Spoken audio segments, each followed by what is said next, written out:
Welcome to O-Talkin' with Dave. Put your hands together for the pastor of positivity whose glass is always at least half full. Here's Dave. Hey, how we doing out there? I hope you're great. I am top shelf, living the dream. I'm feeling especially competitive lately. I don't know. I guess I'm in the game a lot more. People are reaching out. The more you do something and you get those little wins or big wins, the more confident you are. And what I'm seeing is people with a lot of inspiration, a lot of preparation and training and going at it, getting in the game, getting in the fight, but they can't take a punch. So that's my question. That's my premise to you today. Can you take a punch? Can you? Anyone could throw a punch. You can be the best puncher, the most powerful puncher that's ever been in a boxing ring. Yeah. Boxing ring, life, whatever. The thing is, you're going to get hit. Life is going to hit you. You're going to get punched. And no matter your preparation or your power or your technique, if you can't take a punch, something's wrong. Something's over is what it is. And the great ones, they prepare for it. They prepare to get hit. When they're in training, they're sparring. And they're not sparring with people that can't punch. They need to get punched to know how they're going to react. The great ones can take a punch and keep going. So I've got a lot of analogies. I appreciate boxing. I don't like what boxing became back when people were chewing on each other's ears and all the mob and all of that. But just from a combat standpoint, I love it. So I've got three main premises I'm going to talk about. And the first one is all the training in the world means nothing if you can't take a punch. Every fighter has, Tyson said this, everybody's got a plan until they get punched in the mouth. Yeah. Man, can't you identify with that? Not in the ring, but at work, in relationships, with friends, at play, doing your hobbies. Yeah, everything goes fine. Everything's fine until it's not fine anymore. Some of the greatest punchers in history. When I think of that, I think of Tyson. Back with Muhammad Ali, he wasn't known for the punch as much as some of the other things, but you got Tyson and George Foreman. Oh my goodness. Unbelievable. And I saw some old footage of Sonny Liston. They were known for the knockout punch. And when they were in their prime, they looked unstoppable. I think there's like a 2-minute clip of Tyson on all of his knockouts. And this man cannot be beat. He's unstoppable. And then at some point, they were stoppable. At some point, the punches were more than they could stand, and they couldn't recover. The same goes for us in business, at work, relationships, even your personal goals that maybe no one knows about. A Harvard Business Review study showed that 65% of high-potential leaders failed within 18 months because of one major setback.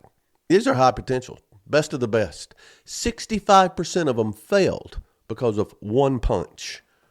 Not because they weren't qualified, not because they weren't emotionally durable. They just folded when they got punched.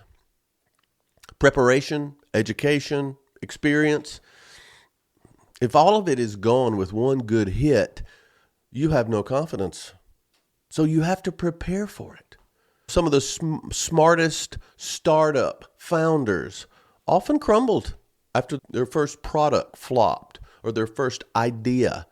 They had the idea, they had the intellect, they had the product, but they didn't plan on what to do when they get punched. The most talented athletes, a lot of times, after that first injury, never come back. It's so sad. And I've seen this many times. Most polished speakers, maybe they actually execute their speech flawlessly, but they get a bad review. Now they have no confidence. They can't stand up anymore because even their best in their mind wasn't good enough. I think one of the best examples, other than boxing, of being able to take a punch, stand-up comedians, man. You are going to bomb. You're going to do it. You're going to get heckled. How do you respond to that? How do you respond to that? And that might even be a better example than the punch. Okay, do you fold? You not get back up there? Oh, it was horrible? Every one of them. I even heard recently some of the top, as they're working on new material, whatever, they say, when's the last time you really bombed? And they'll say, Tuesday. But they get back up there because it's part of the preparation. So it's not a lack of skill. It's a lack of recovery, which is key in our lives, home, work, and play. The first punch doesn't end you, but your response might, or your lack of a response. A lack of a response to getting punched is a response. And it's so important. So all the training in the world means nothing if you can't take a punch. That's the first principle. The second one is the counterpunch. You have to react. You have to adapt. And you have to hit back harder. There's a lot of boxers, and I see this in MMA and other stuff. They want you to take the first move so they can respond. And their response is much more aggressive than that hit. So they're actually looking for it, which takes a ton of confidence. What separates the good from the great is the response and how powerful. I've read different philosophies on war where you expose an alleged weakness so they'll attack, and then boom, here's how you come back harder. It's not just about taking the hit. It's using that momentum. Using the momentum of that strike against them. In life, the reaction is going to be your reputation. Your reaction to a setback, to something aggressive. Maybe it's an argument. Maybe it's someone insulting you. They'll remember your reaction more than the insult if you do it properly. And this is not like a cut down battle or, ooh, you got burned or whatever the youth vernacular of the day is. It's about your survival until you succeed on a greater level. There was a study just a couple of years ago on companies that embrace controlled failure. Sound familiar? Controlled failure in their planning. It's part of it. It was the premise of an O-Talk I had, and I didn't even know about this study at the time. But in their planning, they were 35% more likely to innovate successfully if they plan on being attacked, where their weaknesses are, how they respond. Not do they respond, how they respond. 35% more likely to innovate successfully. If we're innovating, so if this idea doesn't work, okay, how do we respond? And you've got I can just see the charts on the walls and the analysis and all of that, because that way they're ready for the punch and they have the counter punch ready as well. And it's triggered and they already know what to do because they've planned, they've trained, they're ready to execute. They don't know when it's going to happen. They just know what's going to happen when it does. They practiced getting hit. Is that fun? I don't think so. But it's almost like you simulate proposed disaster. And that's not being negative. That's being realistic. You run scenarios where things go wrong. You role play rejection, failure, loss, so that when it happens, you're not shaken. You're sharp. So important in every aspect. And it's not being negative. It's training to produce a positive result from a negative situation. So important. In the military, they call it stress inoculation. Stress inoculation. That's fantastic. Don't you wish you had some stress inoculation in every day? You can. You can. In business, it's called more of a contingency planning. We've all heard that. And in relationships, it's just called emotional maturity. I'm not going to be shook by comments or drama. Now, I'll tell you, the counterpunch mentality, I have always been a counterpuncher. I will not insult someone. And this is petty. I'm not proud of all this. I won't insult someone, but if someone insults me or someone that I need to take up for, I will come back. I will counterpunch. Even if it's not me, I'll take up for someone. I'll do something, but I won't initiate it, usually. There may be situations where I have. And sometimes that's not emotionally intelligent. However, I see it as bullying. And so I remember I've seen other people do it. If you continue this, just a whisper in the corner, I will verbally annihilate you. I heard someone say that to someone one time, and I'm thinking, this is like a Taken movie.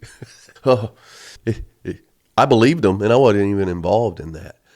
But the thing is, the counter punch, you can't counterpunch until you can take a punch. But that means the same thing. You train to get hit and still stand up and be able to counterpunch. And I'm talking about boxing, but I'm talking about in life. You can't fold. You get all the quotes. You fall 7 times, but you stand up 8. It's not the load that breaks you. It's the way you carry it. That's strong. That's strong. We got a lot coming up on that, and burdens and setting things down and all of that. But it's not that load. It's how you're carrying it. And then I love it. And Albert Einstein said this: adversity introduces a man to himself. What happens when you get punched? That counterpunch isn't luck, though. It's not luck. It's prepared resilience. You've prepared for it. You know what's going to happen. So when it happens, no matter when, where, why, how, you have prepared your response. And you build that through repetition, through triggers, which I'm a big believer in. And you've actually role-played the recovery. Maybe not like in sales role plays, which everybody hates, but I've worked through this in my mind. I've done scenarios. I remember a lot of times I'll hear in football games when the kicker comes out, time's running out, and they've got this long field goal to win or lose the game. And there's always somebody in the room that I want to backhand because they say, oh, that poor fella, I feel so sorry for him. This boy has been role-playing this in his head and in his backyard and on the field, this exact scenario for decades. This is the most important moment in his life. This is what he has lived for. Don't feel sorry for him. Now, if he misses, I feel bad. How's he going to respond after that?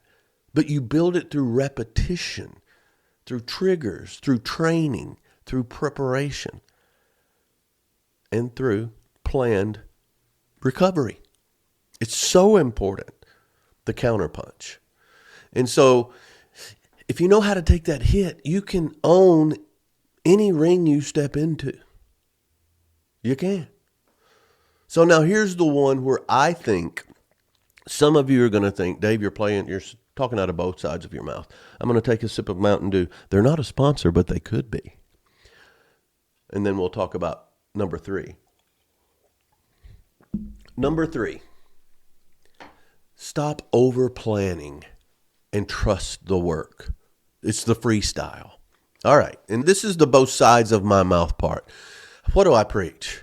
Prepare, plan, have it all set. Leave nothing, fill your schedule. You can't over-prepare. Sometimes you can, but okay. What I'm saying now is freestyle. Freestyle. You're trained. You've done the work. You've done the preparation. You've role-played and practiced getting punched and what you're going to do. This is the same philosophy that some football coaches have. You practice hard. You stop when somebody does something wrong and you do it again. You don't do it till you get it right. You do it till you can't get it wrong. But in the game, go execute your training, everything you practiced. Use your instincts. Use your experience. I love it. In the band, James is our leader and lead singer.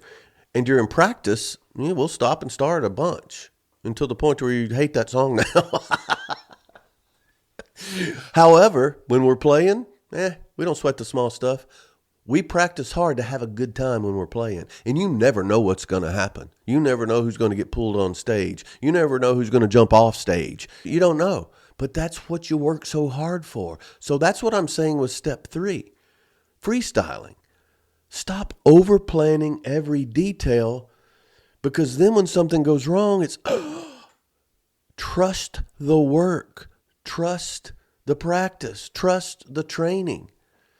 The truth is, the punches that hurt most are the ones you never see coming. And so you have to trust your instincts and your triggers. That's why great fighters, they train for instinct, not choreography. They don't have the fight. It's not, don't get mad at me, it's not like sports entertainment where every move is choreographed. No, it's real. And so you have to train for the change and for punches that can come out of nowhere. For punches you didn't know they could throw, but you've trained how to respond to them. They train on instinct. They drill until reaction becomes a reflex. It's true in the ring and in life. They know fights rarely go according to plan. Something's going to happen. You're going to get cut. They're going to get cut. You may need to speed up or slow down. You may need to work on their lack of conditioning. Maybe you noticed, hey, they got a glass jaw, or their stomach's hurt, or their legs are weak or something. You will change based on your instincts.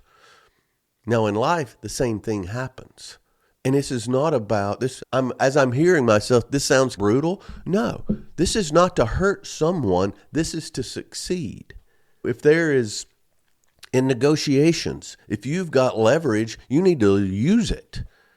You need to notice that you have it. You need to notice weak points, not to hurt or kill or any of that stuff, but to win the negotiation and put yourself in a better place. You also need to know your weak spots in relationships, in marriages, jobs, markets. How do you think they pick the stock market? Maybe it's just on Monday mornings. Good Lord. You know you're going to get hit, but maybe not in what way, depending on what happens Saturday or Sunday night. Studies from the National Institute of Health show that repetitive practice builds natural shortcuts. And it also builds neural ties in your head. Muscle memory. Your brain programs your muscles.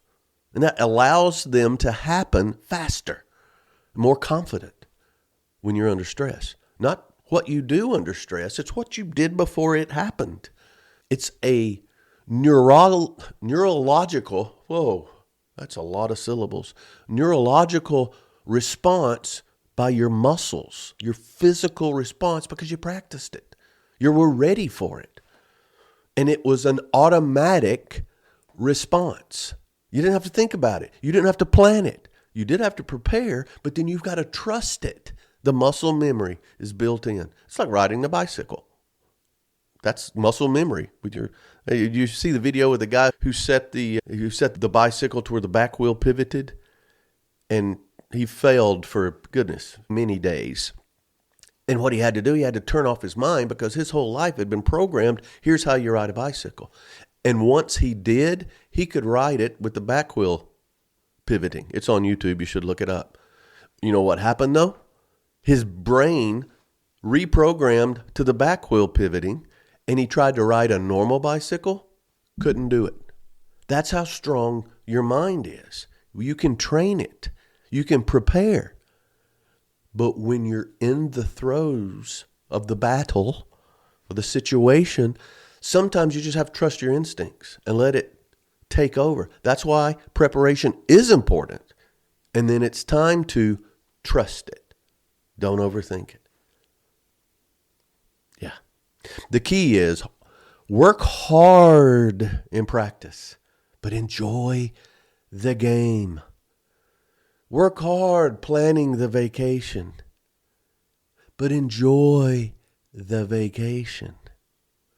Work hard at preparing the presentation or the speech or the encounter or the girls' night out or the night out with the boys.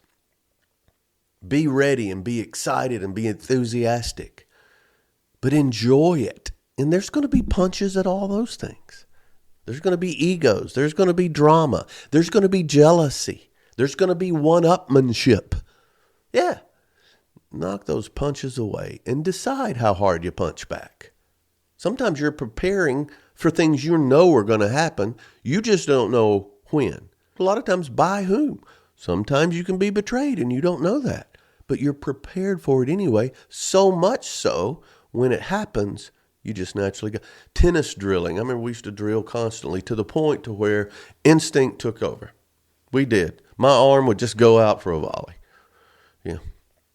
Am I going to the net or am I going to, but boom, it just naturally happens because you've drilled this so much into your body and your mind that your mind takes over. You can do this with punches that life throws at you. If you love the process, the punch almost becomes part of that rhythm, not the end of the story. It's so true. I could go over, I did an O-Talk one time on 5 things that happened to me that I thought were devastating. It ended up being a blessing in disguise. The timing was perfect, all this. I could probably give you 5 new ones in the last 2 years, but I won't. This principle stands true. Home, work, or play. And if you can't take a punch, I don't know what you're going to do because you can't not get in the ring. Unless you're a hermit at home, and you're still going to get punched. You're still going to get punched. I know this may be, and I don't mean to be violent on this, but punches are violent. Emotional punches are the most violent of all. Because sometimes you can't see the black eye. You feel it. Other people can't see it, and so you hide things. So I want to go over 5 ways to embrace this philosophy of, can you take a punch? The counterpunch, and then trust your training and your instincts. First of all, you got to expect the impact. Assume you're going to get punched. Does it mean you put your hands down? No, but you're going to get punched emotionally, financially, with relationships. And one thing you have to do, you have to breathe through it. Breathing is so important. You'll hear in boxing, you'll hear them on their punching. In tennis, you'll hear them exhale on when they're hitting the ball. Sometimes that's why they grunt or yell, to remind them to breathe. Singing, speaking. Some of the best voices in the world weren't as good until they learned to breathe properly. It's important. As a pause, and you're letting something new in. You never take the same breath twice. So you got to breathe through this impact and what's happening to you. Don't hold your breath. I remember my wife with the birth of both of my kids, she would push, but she wouldn't breathe properly. She'd hold her breath. And I would have to, that's how I had to coach her. You got to breathe. I'm holding my breath now. I'm never going to have this baby if you don't breathe. Assume you're going to get punched. Emotionally, financially, relationship-wise, and prepare to breathe through it. All right? Secondly, you have to train your recovery. Build things in that help you reset quickly. Maybe it's rituals. I don't know. Taking a deep breath. I'm going to go for a short walk. Walks have been a godsend to me. I've got a deal to where I can walk around the block or a little 2-mile patch, and there's little gardens and stuff around. It's fantastic. But anyway, that is therapeutic to me. And it's almost like, or maybe you have a phrase you tell yourself. Something that, okay, this happened. How am I going to recover? How am I going to recover? Build these into it so you reset quickly. Breathing is a good thing. Maybe you have a place you go. Anything. Train yourself to do that, and boom, this happened. Here's what I do.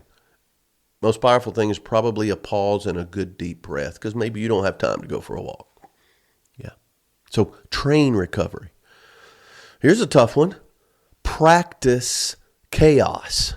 This is a Gary Coleman moment. What you talking about, Willis? Practice chaos. Intentionally disrupt your routines from time to time. It keeps you sharp, keeps you adaptive. Now, David, what are you talking about? We all are creatures of habit, okay? Punches will come at times when you're in the middle of a habit. You're in the middle of a routine. How are you going to respond? Know what you're going to do. Someone interrupts. Do you take that interruption, or do you have a phrase you give to them? And then if you don't let them interrupt you, how do you revisit that? You got to practice chaos. It keeps you sharp. It keeps you adaptive. It's all right. I usually do this. You know what? I'm going to take a different way home. Yeah. I usually stop and do this. I'm going to stop and do something else. Or I'm not going to stop at all. Or I don't stop. Today I'm going to stop. Today I'm going to answer all those calls. All the scam likelies. And I don't care when it comes in, I'm going to answer it. And I'm going to take whatever's on the other end of the line. Just as practice. I'm not saying do this. I'm just giving examples. But practice it. Practice interruption. Because we're all creatures of habit.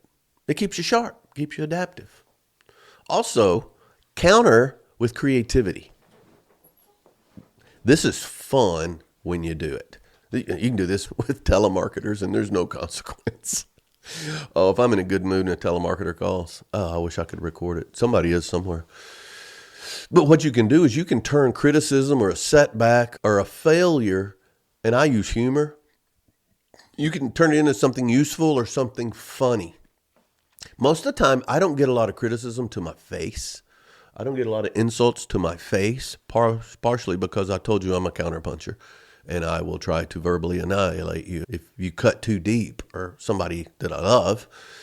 But however, this can be a creative outlet, and you can practice this. When somebody says this, the way I do it is people will tell me what somebody said to them, and I will be like, wow, I can't imagine somebody saying that to me. But if they did, what would I say back?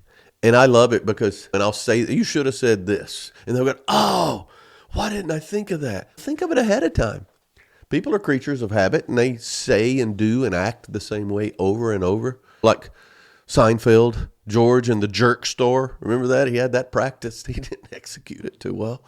But you can counter these punches with some creative stuff and some funny stuff. There are a lot of times when somebody will punch you, and it's your opportunity to turn it into something good for everybody. Yeah, you don't have to hurt them back. You can take that and make it a bonding moment. Like I see what you're saying, and I know that comes from a place of real passion, and I appreciate that. How can we harness that and match it with some of my ideas, and we can both be on the same page? There you go. That's a counterpunch that is conducive to something good for everybody. You don't have to annihilate them. So that's creative, ways to work with that, depending on what you want for a final outcome. But I think the last way to embrace this philosophy is build your corner. Every fighter has a team. This is where I've talked, and I know you knew it was coming. You got to surround yourself by positive people who want what's best for you, because what's best for you is what's best for them. Surround yourself with not a bunch of yes men. Surround yourself with truth tellers. Not just cheerleaders. Let's go. Make me better. Punch me. What would I do? What punches are out there that may be coming that I don't see? Where are my weaknesses? Help me build those up. What are my strengths? Build your corner. Let me hit those again. Expect the impact. Train your recovery. Practice chaos. Counter with creativity. Build your corner. This is corner. I would say build your circle. So important ways to embrace this philosophy. And the benefits of this philosophy of preparing to get hit and what I'm going to do after. First of all, you're already assuming you're going to survive the hit. That says a lot. But these benefits compound over time. Your confidence. When you don't fear getting hit anymore. You don't necessarily want it or like it, but it's like a lot of times now when you get hit, that's it. I've survived worse than this. Okay, but my counter is still in play. So you got confidence that you can take that punch. You'll almost reveal your stomach to let them hit you in the stomach because you know you've built that bad boy up. And when they do that, your counter, it almost plays into your hand because you have so much confidence in your strengths. Oh, it's powerful. And then you have clarity because getting punched reveals what someone is going after. That matters to somebody. And you have clarity on that. You have clarity on the value of whatever that is. Homework or play. When somebody's attacking something, you in some way, that reveals what matters to you and them. So that clarity, sometimes you can't get that clarity any other way than to get punched. And that happens. You got the confidence, you got the clarity, and you are so much tougher. Every hit builds, we'll call them calluses, the good kind. There is I don't know it, I should have looked it up, but in football, they practice, but until they get full contact, they don't have it's a physiological thing that getting hit almost builds that armor around them. They need that contact to where the repetition of contact. They're padded and everything. We're not talking about war here, but there's something physiologically that builds that protective resistance to it because you're used to it again. That's what being mentally prepared for these hits in life is. It makes you tougher. It builds those calluses, that shield of resistance that allows you to take the blow and respond. Without that, these people that are overprotected and never have to encounter any conflict, that's why some of the younger generations are so fragile. It is. They haven't built up that resilience. And all of this works together, and your influence is going to be unimaginable because people follow people who can stay calm, who can get punched and then decide what comes next. Do they counterpunch immediately? Do they strategize about the best way to respond it, but they're calm when others panic. Nobody's going to follow someone who is in a constant state of panic. I remember when Roberto Duran fought Sugar Ray Leonard, they said Roberto Duran had hands of stone. And when Sugar Ray was fast, Olympic gold medalist and all of that, and when he showed that he could take Roberto Duran's punch, everybody's a little shocked. They're like, whoa. And taking it, he never been punched by Roberto Duran before. And when he did and responded, it could have hurt like hell. But he responded. That gave him confidence. And it made other people believe in him. That's the same way, man, at work, in relationships. You don't crumble. You don't engage in gossip or drama or all this crap that goes on. You're above it. That influences people. That's going to pull people, not that you're trying to influence them, but it also pulls like-minded people to you and hopefully repels the toxic people. And all this together, you know what it gives you? Freedom. Freedom. My favorite word. Once you've taken the real hits and recovered, fear loses its grip on you. And then you choose the next battle. Somebody may come out of nowhere, but you're not afraid of that. Fear has no grip on you because you got the confidence and the clarity and the resilience. And you got a good corner behind you. It gives you freedom. Now you can more freely choose your battles. Yep. So life is going to throw punches at you. Absolutely. A lot of them you never see coming. It could be a job loss. Had no idea. A diagnosis, very real world, comes out of nowhere. A betrayal. The last person in the world will do the last thing you would ever think they would do. Or maybe it's just a dream that you've always had, and now it looks like it's not going to happen. It's going to happen. Life is going to throw you punches. Okay? When that happens, are you going to be able to get up? Are you going to be able to fight back? Are you going to be able to carry on?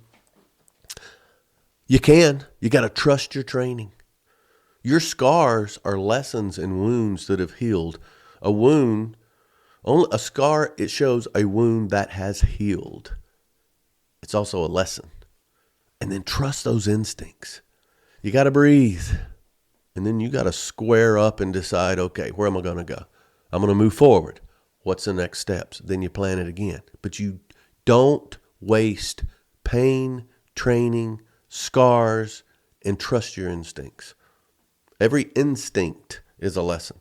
You can't avoid the punches, but you can become the kind of person who absorbs them and counterpunches with purpose. With purpose. A punch, that's not your end. It's the introduction. It shows you're alive. So the next time life swings hard at you and lands a punch, just smile back and whisper, "Is that all you got? Is that all you got? That is what you've prepared for." So I hope this hits home, not because you're getting punched, just because I'm telling you, you will, and you can counterpunch, and you can get better from it. The punch is an invitation to excel. All right. Thanks so much for hanging out. Hit me up, David@otalks.com, Dave@otalks.com, or just hit the website, otalks.com. It's there. Let me know. So many ways to hit me up. I appreciate it. Those that hit me on social media, I like that. I love the emails because you can get very personal one-on-one, and I answer every one of them. I do. So thanks for hanging out. Thanks for hanging on. But most of all, thanks for O-Talking with Dave. Giddy up.